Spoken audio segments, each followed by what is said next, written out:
Iftari kwa nzuri, lakini ukiachana na uzuri unajua ukiandaa iftari unawafuturisha watu ambao walikuwa wamefunga. Mategemeo ni kupata kheri nyingi kutoka kwa Mwenyezi Mungu. Kwa alichokifanya Nasibu na Wasafi Media kwa ujumla ni kitu kizuri, na mimi nimefurahi, lakini kafuturisha zaidi ya watu 300, 400, 500, 600, 700. Ni kitu kikubwa sana. Mwenyezi Mungu atamlipa ujira mzuri sana sana. Na nimeona Doto Magari alipanda pale, nikasema Issa Tambuu, na hapo mwana Doto Magari mbele za watu kama vile tena kwenye stage ya watu ya wasomi kama ambavyo wanasema ulikuwa unacheka kwa namna gani? Anafurahi, unajua ni mtu ambaye ananifurahisha sana, lakini pia na kitu ambacho nafurahi kutoka moyoni, kwa sababu ukiona mtu sasa hata mbele za watu anahitajika, ina maana amewafikia kwa halisia wali ya juu. Kwa mimi moyoni nimefurahi sana. Sawa. Tumezindua bidhaa leo. Kwa namna gani ukiona watu wameingia katika biashara, wewe mfanya biashara pia, ukiona wasanii pia nao wanajiunga katika masuala ya biashara na nini, kwa namna gani kama mfanya biashara unaona wigo wa biashara unazidi kutanuka kwa watu maarufu?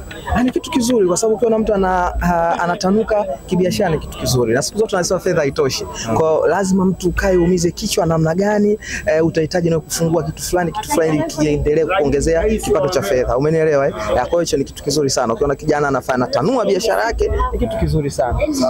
Issa Tambuu, tutaingia tena kumbi la mwisho ili simu zako hazijaita, tunafuturulini bado tuna siku 10, na nyinyi ni watu muhimu sana. Nyinyi ndio mnafanya Issa Tambuu Motors tunajulikana, lakini sio Tambuu Motors na jamii nzima kwa ujumla naihabarisha habari. Kwa tegemeni mialiko mizuri, lakini sisi tutahakikisha hamuondoki hivi.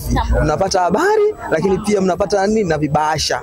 Jamani, si waficho. Tambuu, ukienda mbele zaidi Doto Magari mara nyingi anakupiga kwa maneno ya kusema kwamba mtatuua njaa. Kwa nini Masha? Maana toka tulivyotoka nani nyinyi mmemkaba utajiri, na sisi tajiri ndio tuko naye kidani tumemweka hapa.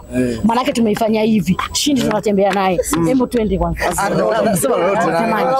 Jumatatu tunajumba naye sito. Kweli unamiliki majini kama anavyosema Doto Magari? Achana na maneno ule mshamba, ana elimu yoyote. Maneno tu. Nakupenda tajiri.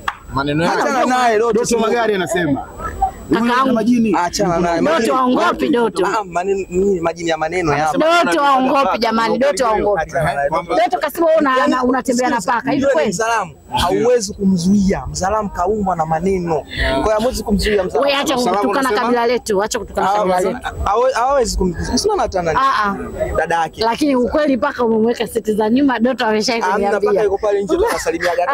Mbona kama Mashallah unakubaliana na swala hilo? Doto mimi namjua aje kuongopa. Haya sana Issa. mimi naondoka.